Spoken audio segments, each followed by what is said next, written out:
rappeler na déjà rek tey tase nañ ci comité régional de gestion des épidémies ni nga ko waxee waaw li ñu ko def ku ñu ko defee tey nag mooy que ministre de la santé ci boppam moo ñu ko sant ne nañ jël ci comité régionaux yi mesures yi xam ne ñoom lañ war a jël pour que xeex bi ñu mën koo gagner waaw ndax ñu xam ne léegi cas importé amatul li ci des nag léegi mooy ci biir réew mi rek lu mën a jógee day nekk nag loo xam ne dootul nekk rek médecin yi wala ay personnel de santé bi mais day laaj que ku nekk rek mën ci dugal ci loxoom multisectorialité bi ñu doon wax dëgg yàlla léegi lay gën a dugg moo tax ñu defoon réunion tey pour xool naka lañ mën a déggoo affaire yi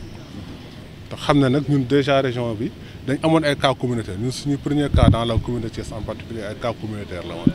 moo tax déjà jëloon nañ ay dispositions yoo xam ne tëj marché yi wala wàññi heure yi xam ne la marché yi di ubbeeku jël également ay dispositions pour que rassemblement yi ñu doon wax déjà ministre de l'Intérieur interdiroon ko ñu mën ko appliquer mais li ñu def nag léegi mooy renforcer mesures yooyu ñu jëloon d'abord rassemblement yi gis nañu respecté wuñ ko tout le temps région bu mag la population dafa bëri moo tax ñun tam dinañ yokk personnel bi ñu doon déployé donc force de défense et de sécurité yi dinañ renforcer personnel yi nga xam ne moo lañu déployé bu laajee ñu déployé militaires yi dinañ réquisitionner militaires yi déployé leen boo xam ne dinañ leen gis partout ñu mën a tax nit ñi respecté li ñuy wax distanciation sociale yi waaw marché yi tamit jàppoon nañ déjà que 4 heures la ñu war a arrêté bu nekkee marché Thiès bu nekkee marché Mbour 15 heures lañ joxe woon ak caisse de pêche de Mbour tamit moo tamit jafe-jafe yooyu lay indi parce que li ñu njëkkoon wax mooy nañ jël ay bés yoo xam ne dañ koy tëj caisse de pêche bi du fonctionner marché yi du fonctionner mais bu ñu ko defee Mbour li ñu gis mooy jour yi xam ne dañ koy ubbi rush bi muy def nit ñi fay ñëwoon mbooloo mi day toll noo xam ne finalement loolu wane na ne mesure boobu baaxul donc li ñu def mooy wàññi heures yi xam ne lay ubbi muy 8 heures ba 14 heures. waaw bu ñu ubbee 2 heures mu doon bu ñu ubbee 2 heures si bëccëg bu ñu ubbee 8 heures suba 2 heures si bëccëg yaakaar naa ne ku bëgg a def sa marché di nga ko mën a def nañ fexee tamit ba comme ni ma ko waxee léegi force de défense et de sécurité yi taxaw fa noo xam nombre boo xam ne dina wàññi effectivement ni ñuy dànqale ko. wàllu dem beeg dikk bi. waaw wàllu dem beeg dikk bi tamit li ñu si wax mooy d'abord am na mesure si ministre de l'Intérieur jël et vraiment léegi moom na leer ne ku dul malade wala niiw bu ñuy yóbbu wax dëgg yàlla duñ la may ñun autorisation xëy na autorisation di gis nañuy circuler parce que autorisation yi ñu joxe woon mi ngi valable ba tey mais autorisation bu bees moom dootul am pour képp li ñu bëgg daal mooy parce que bu ñu ko xoolee Thiès mel na ni mbir mi mi ngi li fi amoon tàkk-tàkk bi fi mën a naa mel na ni mi ngi bëgg a fay taal bi fi amoon mi ngi bëgg a fay mais taal baa ngi Dakar ba tey donc li am Thiès mi ngi Dakar képp ku jógee si yeneen régions yi dem Dakar Thiès kay jaar ku génn Dakar bu nga dem si régions yi Thiès kay jaar donc foog ñu limité suñu diggante ak Dakar ba xam ne réunion bi ñuy defaat léegi nit ñi ngi wax mais bu ñu paree léegi rek dañu mooy delluwaat léegi ñu defaat beneen réunion si ndimbal boobu nuñ ko mën a joxee nit ñi si lañ jëm waaw taalibe yi déjà maire bi moom sax def na si lu bëri mais ñun tam bëgg na si def ay action jublu si ñoom directement si taalibe yi képp ku si xam ne nangu nga confiné nag man nag loolu condition bi mooy posé la xëy na ñoom maire ñoom dañoo recensé daara jox ñëpp mais man damay posé condition que képp ku nangoo confiné maanaam ku nangu tëj sa daara waaw tëj sa daara xale yi duñ génn ñu fenn ñu am ndimbal boo xam ne dinañ la ko mën a jox loolu tamit commission sociale bi xam ne nekk na si biir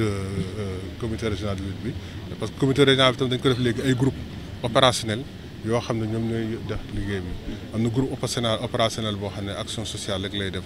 boobu comme groupe boobu dina dem foo recensé daara yi xam ne nangu nañu tëj seen daara téye seen taaliba yëpp ñu am ndimbal bu ñu leen indi comme nit ñi xam ne tamit dañ leen confiné léeg-léeg da ngay gis koo xam ne charrette la doon dawal li si dina la njabootam ñooñu ne ko yow kat cas contact nga dañ la war a confiné dañ seet tamit ñooñu tamit ñu leen mën a dimbalee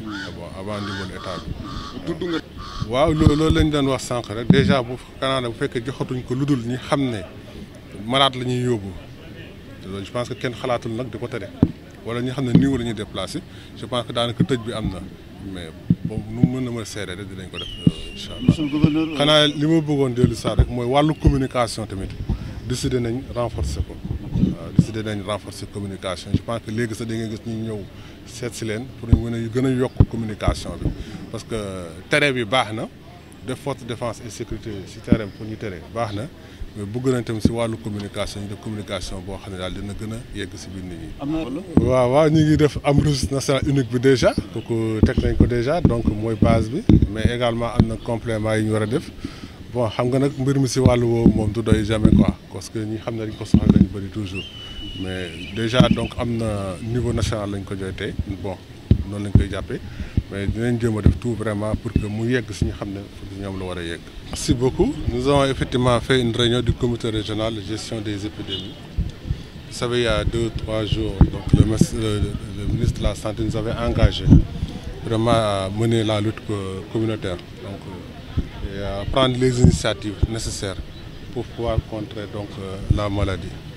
Parce qu'on a effectivement une évolution. Maintenant, on n'a plus ces cas importés, mais nous avons beaucoup plus donc des cas qui sont liés à la communauté. Et donc, dans la région même, ça se constate. Présentement, on est dans une phase où on nous dit qu'il y a depuis 10 jours, il n'y a plus d'infection. Depuis 10 jours, il n'y a plus d'infection. C'est-à-dire quelque part, nous sommes en train d'éteindre le premier foyer qui était né. Mais il faudrait qu'on fasse tout pour que d'autres foyers ne naissent pas. Donc qu'il n'y ait pas effectivement une résurgence de la maladie dans la région. Donc c'est ce que nous avons essayé d'organiser aujourd'hui, de faire de telle sorte qu'à l'avenir, qu'on ne puisse pas importer des cas de la région limitrophe, mais également que des cas communautaires ne puissent pas se déclencher dans la région. Et donc, nous avons dans ce moment, dans ce sens-là, donc pris des mesures, ou même renforcer des mesures, parce que déjà nous avions renforcé, nous avons pris un certain nombre de mesures déjà. Voilà. Parce qu'au départ dans Thiès, on est parti avec 3 communautaires, 3 cas communautaires. Donc très vite, on avait pris des mesures de fermeture de marché. Très vite, on avait pris des mesures de fermeture de pêche. Très vite, on s'était mis à appliquer les mesures d'interdiction des rassemblements. Mais aujourd'hui, il s'agit maintenant de renforcer ces mesures-là pour qu'on puisse vraiment définitivement régler cette affaire et aider le pays à régler définitivement donc, ce problème. Et ces mesures-là, c'est parmi ces mesures, donc nous avons un renforcement de la présence des forces de défense et de sécurité.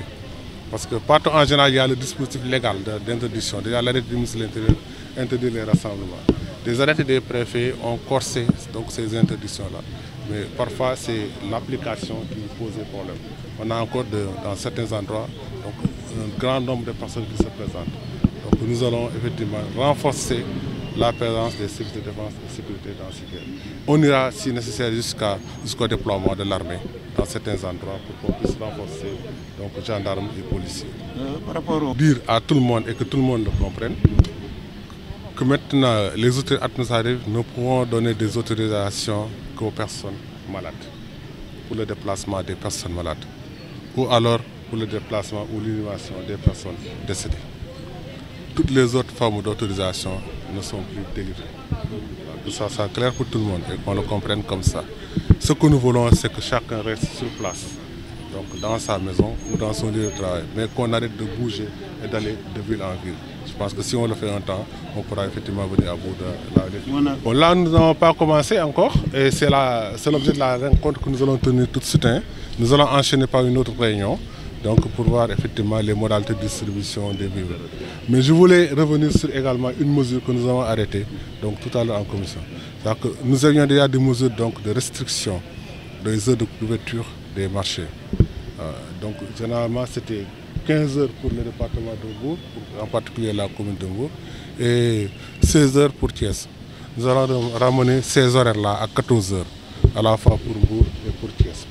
Surtout à partir d'aujourd'hui ou de demain, c'est sûr. Bon, aujourd'hui c'était déjà passé, mais dès demain nous allons effectivement mettre en place ce dispositif-là pour qu'à partir de 14 heures, donc on puisse arrêter, donc fermer les marchés.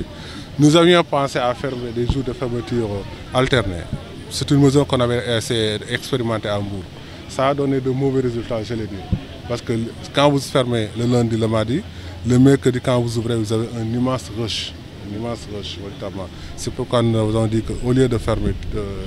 des jours, prendre des jours de fermeture, on va plutôt instituer, donc de restreindre les heures d'ouverture des marchés et permettre aux gens de faire leur marché tous les jours entre 8h et 14h. Alors, en tout cas, ce que nous voulons, c'est pourquoi j'ai dit tantôt que pour les autorisations, peut-être ce qui avait été délivré vont continuer, mais il n'y en aura plus de nouveau. On ne va plus donner donc de délibération, d'autorisation de circuler. Véritablement, sauf vraiment pour les personnes malades qui ont un papier du médecin qui indique qu'ils doivent aller en rendez-vous à Dakar ou alors dans une autre région, ou alors les personnes décédées qu'il faut transporter vers le lieu d'inhumation. Voilà. Ce qu'on veut vraiment faire, c'est nous barricader nous aussi à Thiès. Voilà. Ce qu'on veut, c'est effectivement qu'il y ait le moyen de déplacement entre Dakar et Thiès.